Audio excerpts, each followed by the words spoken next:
This 46 mechanical, it's got a broken rear wheel bearing. Go ahead, 8. 1023, 95 southbound, Flamingo. North of on the right shoulder. 10-4. There's two primary functions of the ATM system.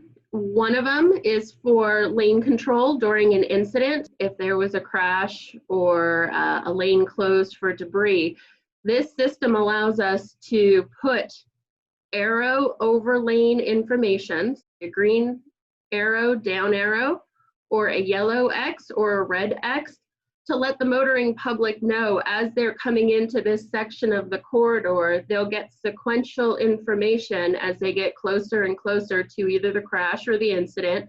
And this information on the overhead signs is letting them know whether they should stay in the lane that they're in or whether they're being given guidance to move out of that lane.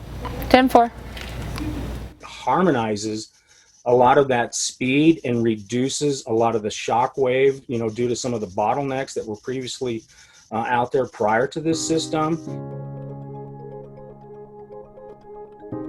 That speed limit is dynamically adjusting to let people know whether they need to start slowing down into more congested sections of the corridor.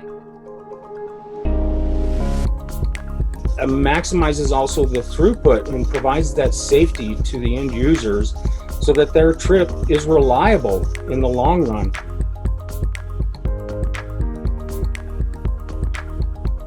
We're seeing a reduction in secondaries out there.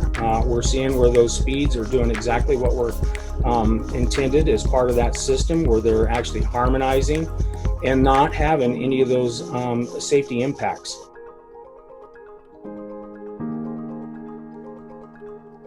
He was going past a crash location, and when he arrived at his destination, he was quick to send me a text message and let me know that, hey, you know what, those variable speed limits were pretty interesting the way that they worked, because the traffic continued to flow past the crash site just at a slower speed, which he perceived as being an improvement over people coming up at 65 miles an hour, everybody coming to almost a standstill and then going past the crash and then, accelerating beyond. It was really good to hear, from them that was probably one of the best commutes that they've had, that they were able to travel through the whole I-15 corridor without any incident, without, a lot of safety concerns or speed reductions. We're always looking, is there anything that we can do to improve the capacity of our existing facilities?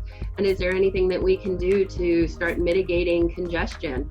So these are really our top 3 focuses, with number 1 absolutely being centered around safety and making sure we can get everybody home at the end of the day.